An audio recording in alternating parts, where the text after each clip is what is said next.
आज मी खूप अस्वस्थ आहे, कारण मुलाकडील मला भेटायला येत आहेत. सगळं काही घाईघाईत घडत होतं. काय करावं, काय बरोबर आणि काय चूक, हे सगळं इतक्या घाईघाईने का घडतंय हे मला समजत नव्हतं.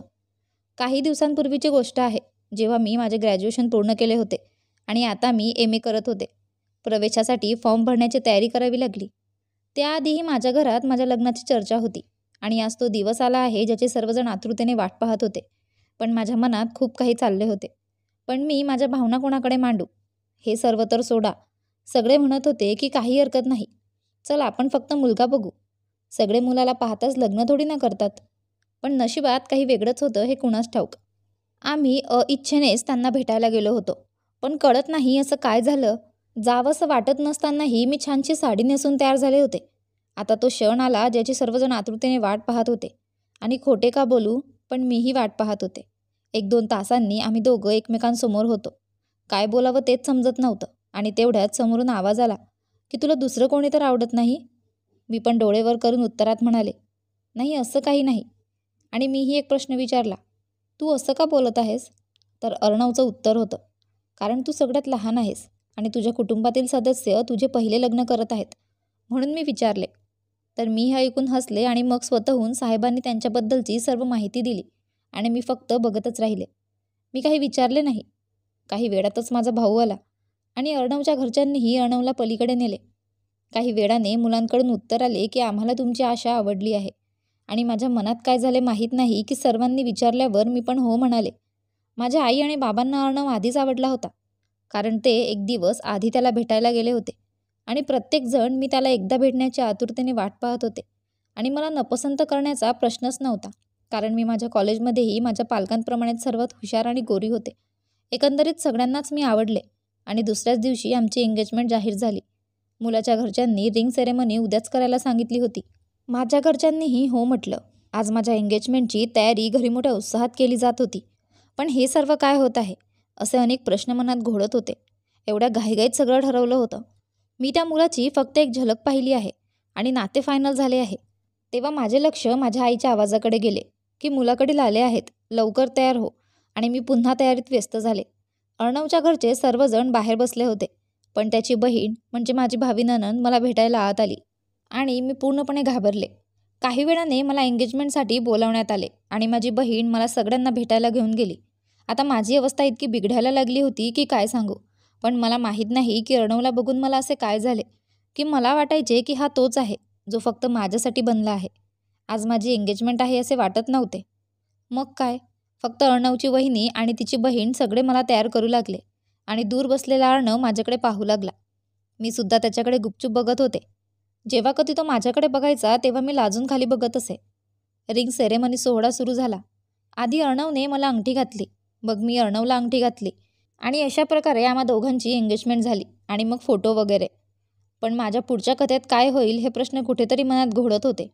म्हणजे लग्नानंतर सगळं आतासारखंच राहील का? मुलाच्या कुटुंबातील सर्व सदस्य जे खूप चांगले वागत आहेत आणि चांगले बोलतात वगैरे वगैरे. बरं, अर्णव आणि माझी एंगेजमेंट झाली. आता माझे आईवडील अर्णव आणि त्यांच्या कुटुंबाला निरोप देण्यात व्यस्त होते. पण अर्णवच्या जाण्याने मला का बरे वाटत नव्हते हेच कळत नाही. माझं मन म्हणत होतं, का निघून जातोस? तू मला थोडा वेळ भेटला असतास, माझ्याशी बोलला असतास.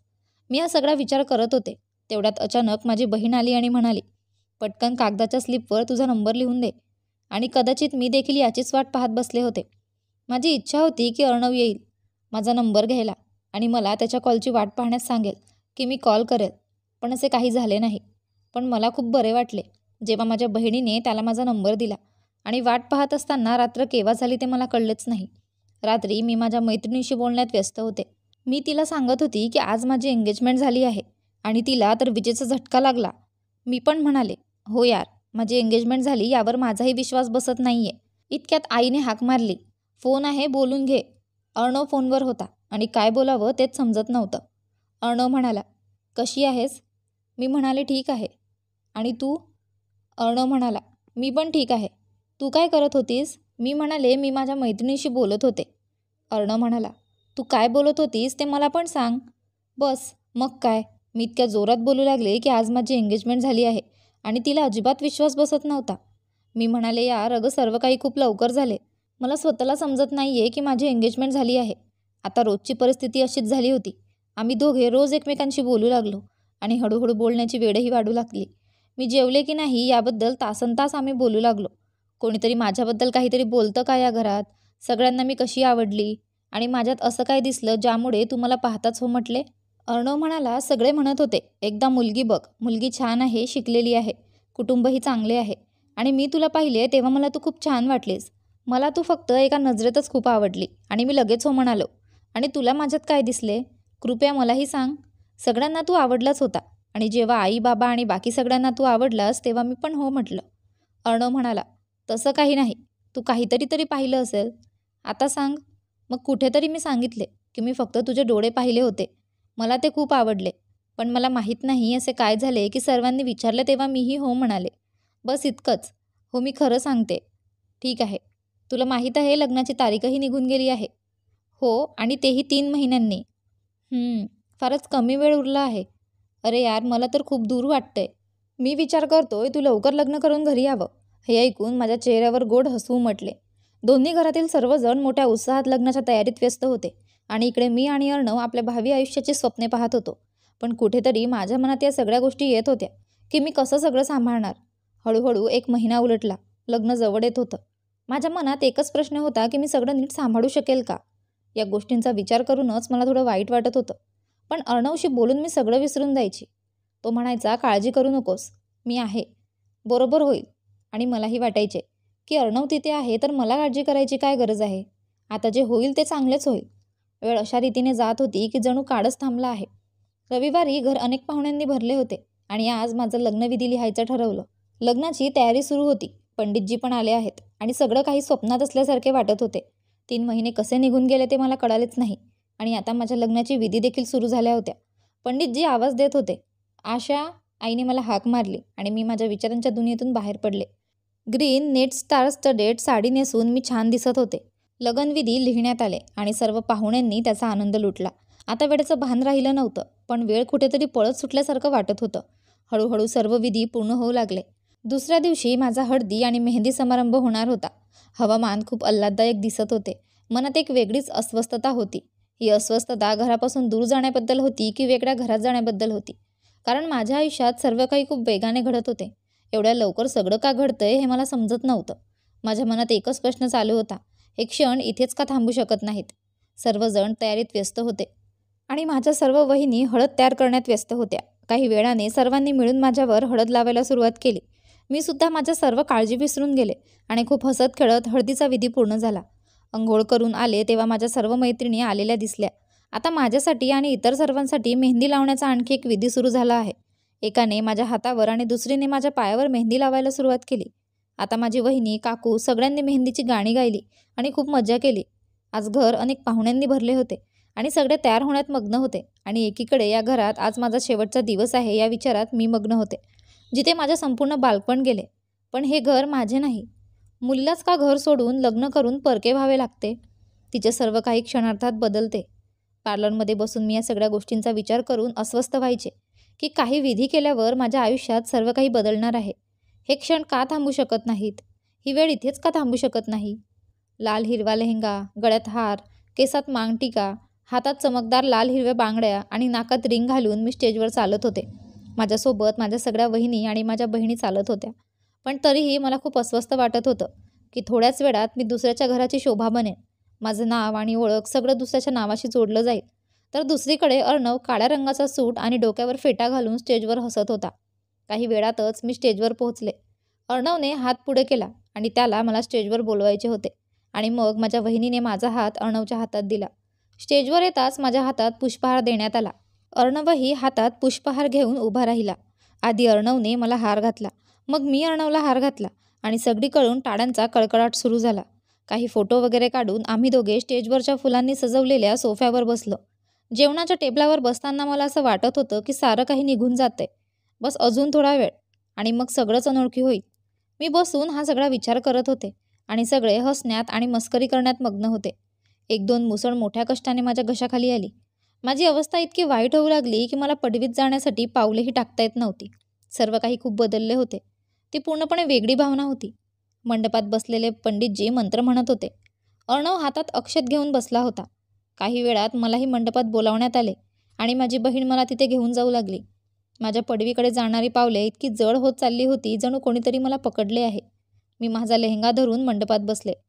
पंडितजी मंत्रपठण करत होते आणि सर्व विधी एक एक करून पूर्ण होत होते आणि माझ्या मनात तीच खळबळ उडाली. काही क्षणांसाठी आणि मग माझे आयुष्य पूर्णपणे बदलून जाईल. फेऱ्यांचे शब्द ऐकताच तर मी खूप घाबरले. कशी तरी मी फेऱ्यांसाठी उभी राहिले आणि अचानक माझे डोके फिरू लागले. अर्णवने माझी काळजी घेतली आणि माझा हात धरला. सगळे माझ्याकडे बघू लागले की मला काय झाले असेल, पण माझी अशी अवस्था का झाली कुणास ठाऊक, असे अनेक प्रश्न माझ्या मनात घोळत होते. बरं, फेऱ्यांची वेळ झाली होती म्हणून फेरे सुरू झाले. एकामागून एक 7 फेरे पूर्ण झाले आणि सिंदूरही भरले गेले. कपाळावर सिंदूर आणि गळ्यात मंगळसूत्र घातलेली एक वेगळीच अनुभूती देत होती. अर्णव आणि माझं लग्न झालं होतं.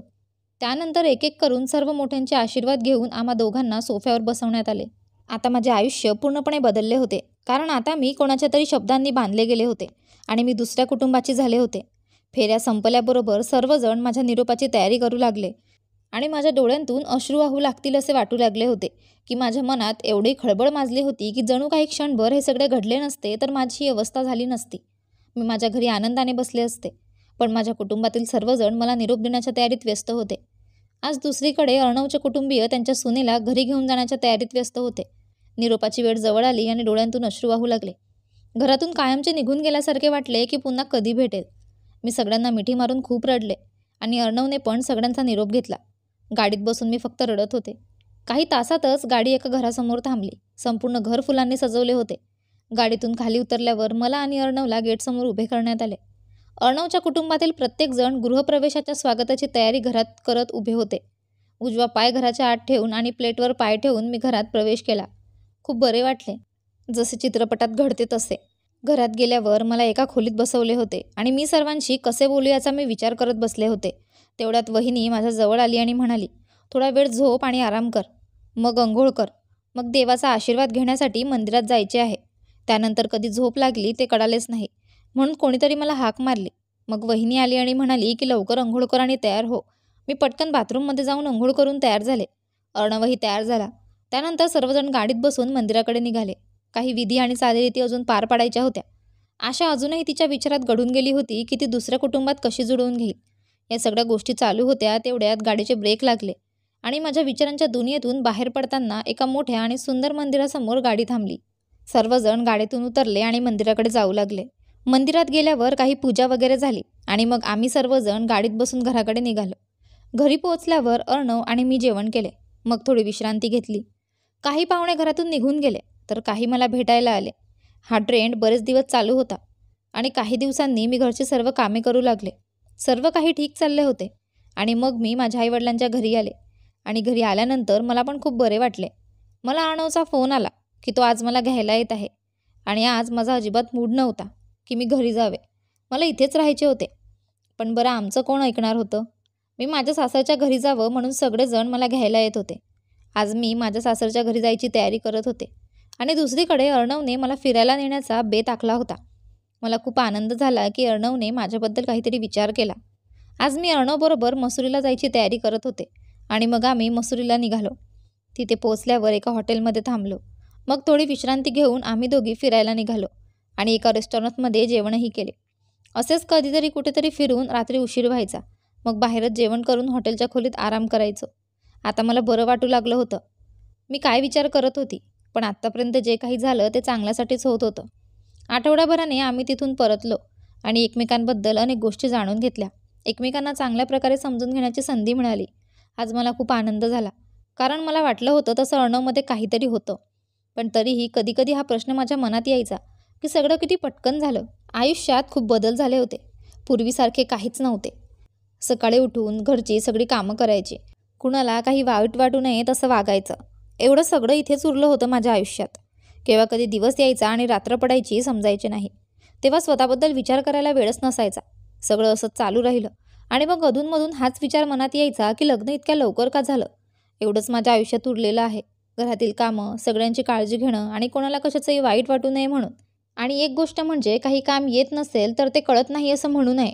माझ्या आईने हे कुठेतरी मला सांगितले होते की काहीतरी काम असेल तर ते ठीक आहे किंवा जर ते नसेल माहिती तरी ठीक आहे असे सांगायचे. मी नेहमी प्रयत्न केले की कोणतेही काम खराब होऊ नये आणि मुख्यतः मी कधीही कोणतेही काम खराब केले नाही. कधी मी काळ्या मसुराच्या खिचडीत हळद घातली तर कधी शेवग्यावर जिरे शिंपडले. आता हे सगळं आठवतंय. किती छोटी छोटी कृत्ये केली ते पाहून चेहऱ्यावर हसू उमटले. काळ पुढे सरकत गेला तसेच लोकांचे टोमणेही घरात वाढत गेले. लग्नानंतर प्रत्येक सासूच्या मनात एकच गोष्ट येते की तिच्या सुनेला अजून मूल का झाले नाही. मूल होत नसल्याच्या रोजचे टोमणे ऐकून माझे मन अस्वस्थ झाले. त्यामुळे माझ्यातील अनेक कमतरता उघड झाल्या. जी मुलगी इतके छान घर सांभाळत होती, आज फक्त 1 वर्ष मूल न झाल्यामुळे तिच्यात लाख चुक्या निर्माण झाल्या. पण अर्णवने मला कधीच टोमणे मारले नाही. काळजी करू नकोस म्हणून तो नेहमी मला समजावण्याचा प्रयत्न करायचा. लोकांचं काम बोलणं आहे म्हणून बोलू दे. आपण डॉक्टरांना भेटायला जाऊ. सर्व काही ठीक होईल. काळजी करू नको. आणि त्याचे सर्व शब्द मला धीर द्यायचे. आणि यालाच कदाचित लग्नानंतर प्रेम म्हणतात. खरंच मला अर्णवसोबत खूप आनंद आणि चांगले वाटते आणि मी सगळं विसरून जाते. मग काही महिने झाल्यावर एका चांगल्या डॉक्टरांची उपचार घेतल्यावर आणि त्यानंतर सर्वजण ज्याची आतुरतेने वाट पाहत होते तो दिवस आमच्या आयुष्यात आला. आणि अर्णवसह संपूर्ण कुटुंब खूप आनंदी झाले. त्यामुळे मला एक वेगळी शांतता आणि आनंद मिळाला की उशीर झाला तरी सर्व काही ठीक चालले आहे. कसेबसे माझे 9 महिने पूर्ण झाले. तो काळ खूप कष्टाने गेला. पण माझ्या कठीण काळात अर्णवने कधीच माझी साथ सोडली नाही. मुलगी झाल्यावरही अर्णव मला कधीच दुखावले जाईल असे काही बोलला नाही की त्यामुळे मी उदास राहील. आज मी माझ्या कुटुंबासह माझ्या वैवाहिक जीवनात खूप आनंदी आहे. खरं तर सर्व पतींनी त्यांच्या पत्नीला त्यांच्या कठीण काळात कधीही सोडू नये. परिस्थिती कशीही असो, ती तिचे घर सोडून तुमच्या घरी येते आणि आपलं घर मानून, आपलं कुटुंब मानून कुणाचाही कशाचंही वाईट वाटू नये यासाठी ती प्रत्येक पाऊल त्यांच्या सुखाचा विचार करूनच टाकते. माझ्या मते हेच वैवाहिक आयुष्याचे खरे सुख आहे.